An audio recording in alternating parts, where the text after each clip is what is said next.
በስመ አብ ወወልድ ወመንፈስ ቅዱስ አሐዱ አምላክ።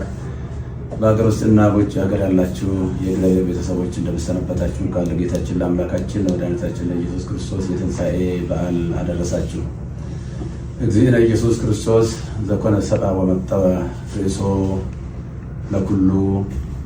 ጌታችን ሰው የሆነው ጌታችን አምላካችን መድኃኒታችን ኢየሱስ ክርስቶስ ነፍሱን ለሰው ሁሉ አሳልፎ ሰጠ። አንደኛ ጢሞቴዎስ ምዕራፍ 2 ቁጥር 6። በዛሬው ዕለት በዚህ መልክ መምጣት ያስፈለገኝ ዋና ጉዳይ የስቅለት ዕለት ጌታችን አምላካችን ኢየሱስ ክርስቶስ የተሰቀለበትና ቤዛ የሆነበት ቀን ስለ ቤዛነት በሰፊው ከተሰጠው የትምህርት ድነት ጋር ተያይዞ አንዳንድ ብዥታዎችና ጥያቄዎች ስለተፈጠሩ እነዚህን ነገሮች ለማጥራት ያህል ነው። እንደሚታወቀው እንግዲህ ዕለተ ስቅለት ማለት ዕለተ ሪት ማለት ነው። ጌታችን አምላካችን መድኃኒታችን ኢየሱስ ክርስቶስ ለእኛ ካለው የማይለካ ፍቅሩ የተነሳ በአጭር ቁመት በጠባብ ደረት ተወስኖ ተይዞ ታስሮ ተደብድቦ እርቃኑን ሆኖ በመስቀል ላይ ተሰቅሎ ለዓለም ፍጹም ቤዛ ሆኖ የማይደገም ቤዛ ሆኖ በጊዜና በሁኔታ በቦታ የማይወሰን ቤዛ ሆኖ የዘላለም ቤዛነቱን አግኝቶ ወደ ቅድስ በገዛ ደግሞ የገባበትና ለአዳምና ለአዳም የሰው ዘር ሁሉ በእኛ ፈንታ የታሰረበትን ታላቅ ቀን ነው የምናከብረው በየዓመቱ። እና ሲተነተን ቤዛነት በአራት እንደሚከፈል ይታወቃል። ከዛም በላይ ሊሄድ ይችላል። በእርግጠኛ በአራት ብናይ በጣም ጥሩ ነው። የገንዘብ ቤዛ አለ፣ የቁስ ቤዛ ማለት ነው። የእንስሳ ቤዛ አለ፣ የሰው ቤዛ አለ። ዋናውና ትልቁ ግን የጌታችን የአምላካችን የመድኃኒታችን የኢየሱስ ክርስቶስ ቤዛነት ነው። እና ይሄ ስለ ነገረ ድነት በሰፊው የሚሰጥበት ሰዓት እነዚህ ምንም ከቁስ ጀምሮ እስከ ሰው ያሉ ሁሉ ቤዛ መሆን ቢችሉ የጌታችን የአምላካችን የመድኃኒታችን ኢየሱስ ክርስቶስን ፍጹም ቤዛ ሊተኩ የማይችሉ ናቸውና በፍጡርና በፍጡራን መካከል ያለውን ቤዛነት ለመለየት በተለይም ጌታችን አምላካችን መድኃኒታችን ኢየሱስ ክርስቶስ ስለ ስርየት ኃጢአት በመስቀል ላይ ተሰቅሎ በከፈለው ቤዛነት ስም ፍጡር ሊጠራ አይችልም በሚል የሰጠው ትምህርት ብዙ ምዕመናንን አደናግሯል። ከአውዱ ውጪ አንዳንድ ሰዎች ቃሉን አጣመው በመተርጎም ጦርነት በመቀስቀስ ህዝቡን በማነሳሳት በተለይም ደግሞ ደጋጎች ምዕመናንን በጣም አሳዝኗል። ከእመቤታችን ከቅድስት ድንግል ማርያም ጋር እንዴት የፍጡር ቤዛ የለም ይባላል? ከገንዘብ ጀምሮ ከቁስ ጀምሮ ብዙ ቤዛዎች አሉ ብለው በመተንተን ነው ብዙ ጊዜ ሲወራ ሲነገር የነበረው። እኔ በሰዓቱ ስለ ቁስ ቤዛ፣ ስለ እንስሳ ቤዛ፣ ስለ ሰው ቤዛ ብዙ መናገር አላስፈለገኝም። ዋናው በመስቀል ላይ ተሰቅሎ ስለሱ ብቻ ነበር በሰፊ መናገር የነበረብኝና ምንም ቤታችን ቤዛ ዓለም ብትባልም የጌታችን የአምላካችን ኢየሱስ ክርስቶስን ቤዛነት አይተካም የሚል ቃል ብዙዎቹን ግራ ጋብቶ እንደነበር አስታውሳለሁ። እንኳንም ቤታችን ቅድስት ድንግል ማርያም ይቅርና ድንጋይ ቤዛ ተብሏል፣ ወርቅ ቤዛ ተብሏል፣ ገንዘብ ቤዛ ተብሏል፣ ጫማ ቤዛ ተብሏል፣ ቆብ ቤዛ ተብሏል። እና ከፈጣሪ በታች ከፍጡራን በላይ የሆነች እግዚአብሔር የመረጣትና ከአንስተ ዓለም ሁሉ አልቆ አክብሮ ይፈጠራል ለእናትነት የመረጣት እመቤታችን ቅድስት ድንግል ማርያምን ከፍጡር ጋር እንኳን ልናወዳድራት አንችልም። አቻ የሌላት ወደር የሌላት እና ከእሷ ጋር በማጣላት በተለይም የተደረገው ቅስቀሳ በፌስቡክ እና በኦንላይን ላይ እንደሚደረገው ቅስቀሳ አይደለም።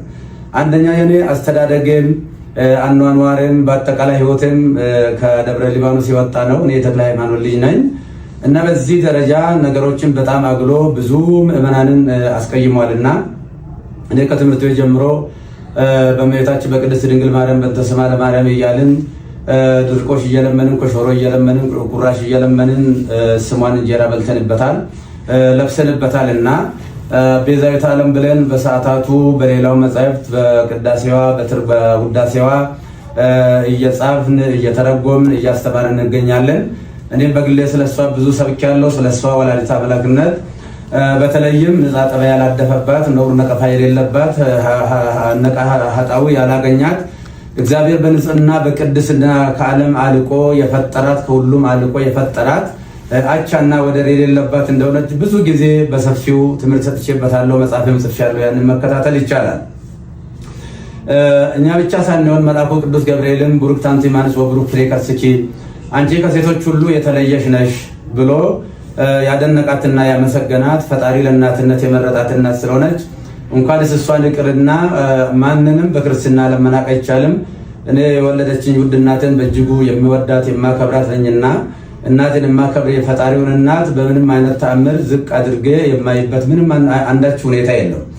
በዕለቱ የተደረገው ጌታችን አምላካችን መድኃኒታችን ኢየሱስ ክርስቶስ በሚጠራበት ቤዛነት የኃጢአት ስርየት ቤዛነት በዚህ ፍጡር ሊጠራ አይገባም አይችልም የሚል ነው በጥቅሉ።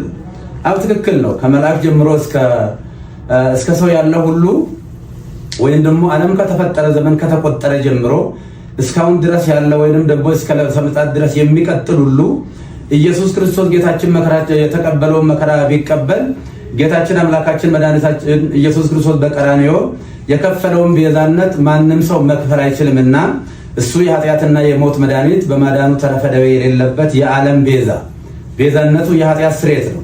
አው እያንዳንዳቸው ለምሳሌ እነ ሙሴ ቤዛ ተብሏል። ነገር ግን የሙሴ ቤዛነት በአረፍተ ዘመን ተገጥቷል፣ በጊዜ ተገጥቷል፣ ዮርዳኖስ ማዶ ተገጥቷል። የሁሉም ፍጡራን ቤዛነታቸው በጊዜ በሁኔታ የሚገታ ነው። ነገር ግን በጊዜና በሁኔታ የማይገታ ለዓለሙ ሁሉ ቤዛ የሆነ ከሰማይ በታች ከምድር በላይ መዳኛ የማን ነው?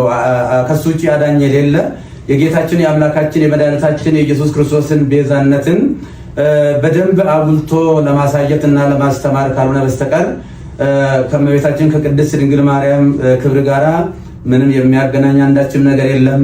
እሷም ከፈጣሪ ልጅ ከተቀበለው መከራ ጋር ሊወዳደር አትችልም እና ብዙ ምዕመናን በዚህ ጉዳይ በእጅጉ አዝነዋልና የኢየሱስ ክርስቶስ ቤዛነትና አዳኝነት ለድርድር ለክርክር የማይቀርብ ለምንም ለውይይት የማይቀርብ ዛሬም ትላንትናም ነገም ያው የሆነ እሱ ለዘላለሙ ሲያድን ይኖራል። እንግዲህ ይህ ሲባል ሰዎች ለሚዲያ ፍጆታ አንዳንዶቹ ደግሞ ከሆነ ነገር ጋር የተያዘ በሚመስል መልኩ የተከፈተብኝ ዘመቻ እኔን የማይመለከተኝ መሆኑን ህዝቡ በደንብ እንዲያውቅ ለማለት እፈልጋለሁ። እንደሚታወቀው ይህንን በሰፊው በሚዲያ በማራገብ ምዕመናንን በማሳሳት በማሳዘን በማልቀስ የተለያየ ትርጉም በመስጠት ሲያካሂዱ የነበሩ ወንድሞችና እህቶችን አባት ነኝና አባት እንደመሆኔ መጠን ሳልቀየማቸው ይቅርታ እያደረግኩ እግዚአብሔር ይቅር በላቸው ለማለት እወዳለሁ። በተረፈ ግን በፍጹም የዋህነትና በፍጹም ቅንነት ያዘኑ የተከዙ በዚህ ጉዳይ ላይ እንዴት ያሉ የዋሃንና ንጹሃን ቅዱሳን ምዕመናንን ከልብ ይቅርታ ጠይቃለሁ። ቤተክርስቲያንም ደግሞ በዚህ ጉዳይ ስሟ በመነሳቷ ታላቋ ቤተክርስቲያን ይቅርታ ልጠይቃት እወዳለሁ። ለሁላ በደንብ ግልጽ መሆን የሚያስፈልገው የእመቤታችን ቅድስት ድንግል ማርያም ንጽሕና ቅድስና እግዚአብሔር የሰጣትን ክብር ስንሰብክ ነው የኖርነው፣ ወደፊትም የምንሰብከው ነው። ለምሳሌ እመቤታችን ቅድስት ድንግል ማርያም እስራኤል ቀይ ባህርን ሲሻገሩ ውሃ ሳያረጥባቸው ጭቃ ሳይነካቸው በደረቅ መሬት እንዳሻገረ ሁሉ በብሉይ ኪዳን ጥንተ አብሶ ካለባቸው ወላጆቿ እሱ በመለኮታዊ ኪነ ጥበቡ ጠብቆ አስውቦ አሳምሮ የፈጠራት እጅግ ውድ እናት ነች። በአሳ አንበሪ ዮናስ 3 ቀን ውሎ ሲያድር አሳ አንበሪ ሳያደማው ሳይቆስለው እግዚአብሔር በኪነ ጥበቡ በመለኮቱ ጠብቆ ወደ የብስ እንዳመጣ ሁሉ ከርኩሰትና ከኃጢአት ጠብቆ በአዳም በቀደመው የአዳም ጥንተ ስጋ ፈጥሮ የሰጠን እናታችን ነች። ወላዲተ አምላክ አምላክ አምላክን የወለደች እግዚአብሔር ለእናትነት የመረጣት። ስለዚህ የእመቤታችን የቅድስት ድንግል ማርያም ቤዛነት የሚጀምረው እንደ ፈጣሪ ባይሆን ለምሳሌ ሙሴን ለፈርዖን አምላክ አድርጌ እሰጥሃለሁ አስነሳለሁ ለፈርዖን ቢለውም ሙሴ የባህሪ አምላክ ሆነ ማለት አይደለም። እንደዚሁም አማልክት ዘበጸጋ የሚባሉ አሉ። የጸጋ አማልክት ናቸው እንጂ የባህሪ አምላክ አይደሉም። እመቤታችን ቅድስት ድንግል ማርያም ቤዛዊተ ዓለም ብንላትም በእናትነቷ ሰማይና ምድር የማይወስነውን ልጅ ወልዳ በመስጠቷ ቤዛዊተ ዓለም እንላታለን እንጂ የጌታችን የአምላካችን የመድኃኒታችን የኢየሱስ ክርስቶስን የቀራንዮ የመስቀል ላይ ቤዛነትን ትተካለች ብለን አይደለም። ስለዚህ እሷ በንጽህና በቅድስና የታተመች እናት ስለሆነች ከታናሽነታችን ጀምሮ ውዳሴዋን በመድገም ቅዳሴዋን በመማር ያደግንባት ይቺ ታላቅ ቤተክርስቲያን በአሁኑ ሰዓት ፈተና ሊደርስባት አይገባም ብዬ እላለሁ።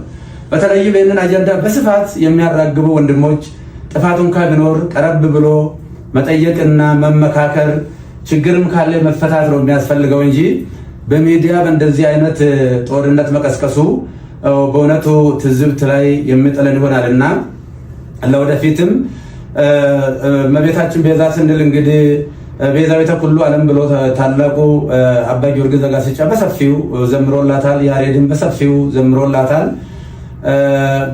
በዚህ ጊዜ እሷ እንግዲህ ከተጸነሰችበት ጊዜ ጀምሮ ጌታ ጸንሳ ሳለ አይሁድ በተሳሳተ መንገድ ባልገባቸው መንገድ ብሉይ ኪዳን በነበረው የጭካኔ መንፈስ እሷን በድንጋይ ቀጥቅጦ ለመግደል ጥረት በሚያደርጉበት ሰዓት ውድ ዋጋ ከፍላ ለመሞትም እንኳ ፈቃደኛ ሆና ነገር ግን ዮሴፍ ጻድቅ ሆኖ የጸነሰችውም ደግሞ ሰውኛ ሳይሆን እንበለ ሩካቤ ሳይሆን በእግዚአብሔር መንፈስ ቅዱስ በማይመረመር የመንፈስ ቅዱስ ግብር መሆኑ ስለታወቀና ዮሴፍ ሊገልጣል ስላልወደደ በእንደዚህ አይነት ሁኔታ ከዛ ከሞት እንዳመለጠች እናውቃለን።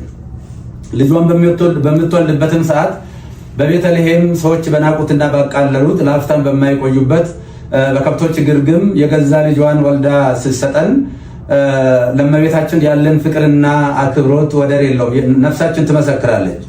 ይህ ብቻ ሳይሆን እመቤታችን ለልጇም ቤዛ ነች።